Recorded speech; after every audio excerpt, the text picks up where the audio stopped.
What is up? It is Milo, and I'm actually in a good mood today for some fucking reason. So, I wanted to make a video about the types. So Jade has been obviously working on what DID is, and I found this weird thing in our journal that I kind of wanted to talk about. So, did you know that not all alters in DID serve the same purpose? It's like some protect, some hold pain, and some don't even know the trauma happened. So I kind of wanted to break down the real roles inside a DID system. So, from what I've come to understand, is that this is okay. First things first, it's kind of hard to talk about certain things involving DID. Like, the only reason we're talking about it is because this is what we're learning as we go. So, the more I do videos about it, the more I have a clear record of what I'm talking about, so I can go back and see. So, a brief definition of DID, or dissociative identity disorder, is that it is a trauma-based dissociation with multiple identity states. Um, let's emphasize that it's not multiple personalities as a stereotype. Alters are part of a system, a fragmented system, each with a role or a function that helps the whole to function, I guess. It's like functioning is hard to determine because there's a lot that goes into functioning. So I kind of wanted to talk about the roles in a system. So roles are not always fixed or universal. Some alters don't even fit clean labels, and that's okay. Roles often develop to help the system survive trauma. So, there's the protector alters or whatever. Their goal is to keep the system safe. Their types are there's like two different types. There's the physical protectors who defend against like external threats, and then there's emotional protectors who block overwhelming feelings. Some of them can come off as like aggressive, distant, controlling, but they are trying to help. And then there's the child alters or littles, right? So they hold childhood emotions, memories, or innocence, really. They can act, play, or speak like children. They need safety, comfort, and a lot of grounding, because it is a state of consciousness that is just, they don't have adult perspective almost, but it's hard to explain.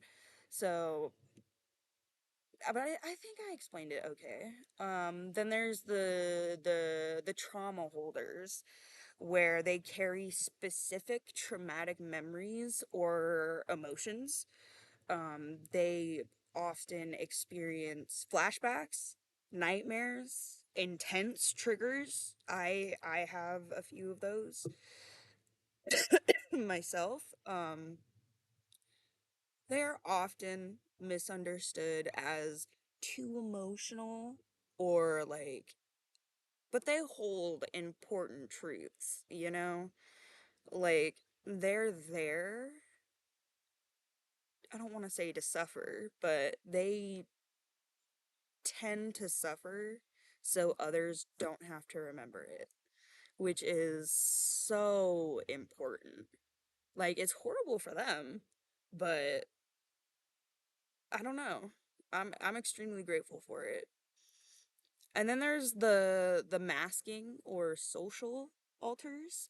Those ones, I think they handle daily life, like school, work, socializing, stuff like that. They often hide symptoms to appear normal or normal, whatever that is.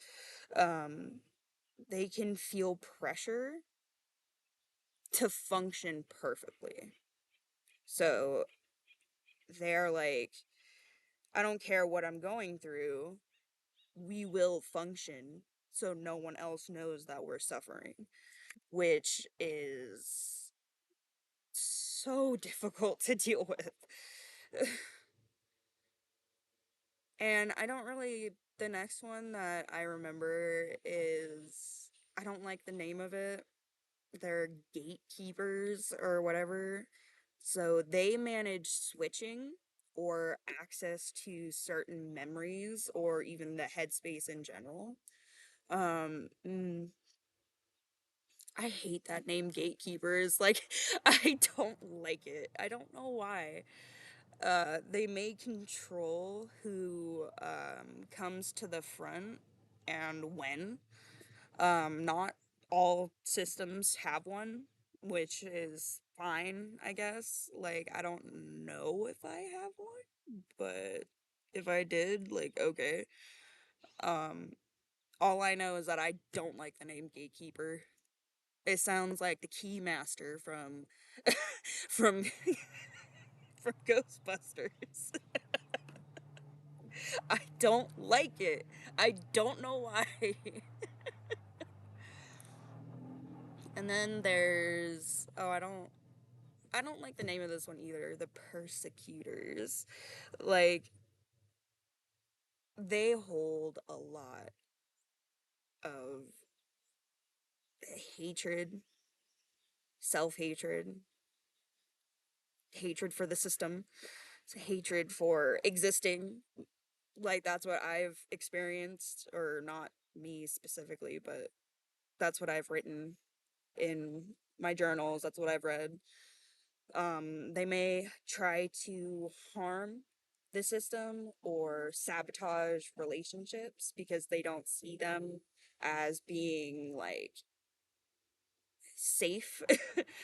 um, they're often misunderstood, usually internalized trauma or abusive messages.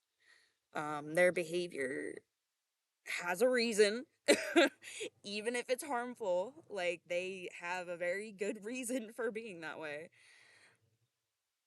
Um, but yeah, so it's just it all depends. And then there's the fragmented ones, or like the non-human alters. Fragments, they hold small pieces like emotions, sensations, or like single memories. But non-human alters, they can be anything, animals, mythological creatures, whatever. And they can represent trauma in, I guess, symbolic ways, you know? Um, they have very valid experiences and they're not made up, but sometimes they interpret things in a very different way, because you have to remember that to deal with the torture, the trauma of childhood, the child's brain had to create a way to figure out how to survive. So sometimes that means non-human, because why would you want a human in your head if a human is what hurt you? You see what I mean? It's like it's really, it's hard. That's all I'm gonna say. It's difficult to understand, but if you experience it, then you know. Um, there's there's also role fluidity. where alters can change roles over time, which can promote like healing. Healing can shift responsibilities. And basically, labels are tools, they're not rules, you know? They're not even guidelines. They're just a way for you to understand what the hell is going on. you know? um so the misconceptions that I really want to address is that DID is not switching on command for entertainment in any fucking way possible. Not all systems look the same. It's like just because um someone else has DID doesn't mean the next person will have the same symptoms, alters, whatever. It's a coping mechanism. It's not a choice. It's something that is done subconsciously as a way to protect yourself. And the only way the brain thought it could protect itself from going insane or just dying is by locking away certain memories, separating oneself from the trauma, and then functioning after the fact. Like it's crazy. Not crazy, but it's a really interesting thing to look into. Like honestly, just all you have to do is keep an open mind. It's not faking for attention. It's not putting on an act for laughs. It's a way for you to protect your soul, really. It's like you're protecting yourself from the ultimate corruption at a single digit age. It's horrible. So what I do want to add is that it requires respect and a little bit of understanding. Like it's important to not stereotype DID. It's so important not to do that. Like listen to the lived experiences of people who have been professionally diagnosed and have been in therapy for years. Not someone who's self-diagnosed, not someone who puts it on for the internet. Like I just yeah. And then just use respectful language, honestly. Like just whatever. I'm just going to say that. So, if you learned something new, consider subscribing, I guess, for more real mental health education, I guess. I don't know what we're going to be doing with this, but if you liked it, come on back.